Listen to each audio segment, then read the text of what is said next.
The queens gather in the workroom for their second episode. They read Sahat's mirror message with mixed reactions, and Wheatley erases it with his built-in squeegee tool. It's a new day in the workroom, and I just survived the most tense moment of my life. I just know GLaDOS is sitting at home cackling at me, flopping, that shady bitch. But it's a new day and a new chance to claw my way to the top. The queens congratulate Asta again for winning. Asta nods and thanks them. Doing excellent drag is what I do. These girls have only seen the beginning. I'm destined for greater things. Asta is on a drag high after eating us all up on the runway last week, and I kinda live. But this week I'm determined to remind that cheeky bugger, he's not the only fashion queen in town. The queens discuss what the next challenge could be. Bendy is hoping for a comedy challenge. The Phantom wants an acting challenge. Spider-Punk is hoping for something more unique and impactful. Mr. Bean says he's happy with whatever challenge Arthur and production throw at them.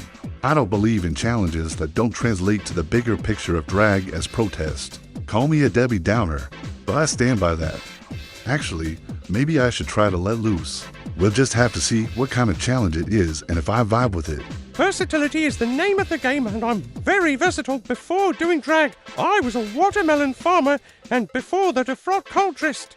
And before that I was directing a shadow puppet theatre down the block. I've done it all. Megamind asks the queens if they think there's already queens to watch out for after week 1. Phoenix says sure, and that they can all watch out as Wheatley rolls out of the competition. Asta says it's still too early to say, but that last week's win should give them some early hints. Bendy says that that's true, and that it was a close call between them and Phantom, and they are the ones to watch out for. Heathcliff chimes in and says he's not scared of rubber hose on the main stage and is still shocked that Arthur and the judges ranked Bendy high last week. Seriously, Bendy's look was shit. His makeup was shit. His hose was shit. Him trying to play up his nostalgic charm to the judges was shit. I smell a production favorite, and I know a lot about favoritism growing up. Clock that Earl Grey. Bendy says that he believes the judges see the tried and true charm of his drag and trusts that the UK will love it as well. Wheatley also tries to get a word in, but production cuts him off as they tell the queens to prepare for the mini challenge. It do take nerve to cut me off in the middle of a speech, but oh goody, a mini challenge. Hello, hello, hello, my darling dearest queens. For today's mini challenge, we have our special guests whom you will be giving a makeover to. Please welcome this random collection of queens from Cartoon Drag Race, who are definitely not the All-Stars 5 cast. I'm not gonna lie, I was shook when Arthur said there were gonna be guests for the mini challenge, and it was a bunch of main series queens. I said a whoop, jump scare. I had such a great time with the legendary Zelda. Bitch should have won her season. She's just so stunning and regal, of course. You know our makeup video was all about giving opulence. I think we can win this mini challenge and put me far in the lead in this competition.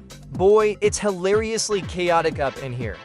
I see Phoenix stamping that mug on eyeshot until they look practically like twins. There's Phantom gently nodding his head while that robot queen has been talking about Britney Spears for the last 10 minutes. Then there's Bendy. I'm not sure he was interested in winning the challenge as much as he was interested in a chance to put Mickey Mouse through the ringer. I look across the table and see Mr. Bean going all out, with Leela on using the signature Mr. Bean mold to accentuate the face, and combining it with Leela's single-eye makeup is stunning. Good synergy and collabs between queens. Now that's something I believe in.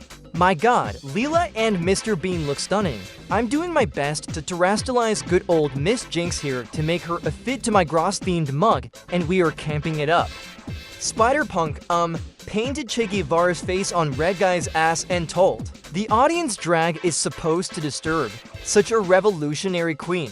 Oh, I was disturbed all right. I am so confused. I am so sorry, because Wheatley just turned that bald queen into another floating head like him by that cantory, which is surprisingly good as an illusion. Meanwhile, I'm pretty sure Bendy is trying to kill Mickey with the routine. A brass knuckle for blending? I don't think. And Anka, she's Muggiana Dupree the house down. But she told me the craziest story about her runways being made by blind Belgian nuns. I am completely gooped, gagged and gandered. Here on this day. Well, queens, you certainly gave our guests some artistic touches to think about, but the winners of the mini challenge are Wheatley and Mr. Bean. That should gag them a bit, for sure. That was really fun. Hello, hello, hello, my dear queens. While it's sad to see dear old Mr. Hat go home, the competition stops for no one. This week, we're challenging you queens to take a chance at love. Now I'm really confused, love. I held her to know. We all saw La Punny flop in France, all stars because she kept thinking about her you all lover. We all saw the messes with Fry and Raquel. And those twinks from the Philippines. And we all saw what happened with Corey and Lydia, mama. I smell a stunt. Yes, this week, you'll be acting improvised roles in the hit series, The Bitchelor. Ooh, that's the challenge where queens pretend to be contestants in a dating reality show. I'm told I'm a rather fetching clump of servos, so I think a win is in the cards for me this week. For this challenge, you'll be co-starring with our extra special guest judge, none other than my dashing former drag daughter, Alfred Jones. Well, now I'm just plain baffled. Kagame Len's been hitting the gym. Baby, call me Estelle, because I want some of that American boy right about now.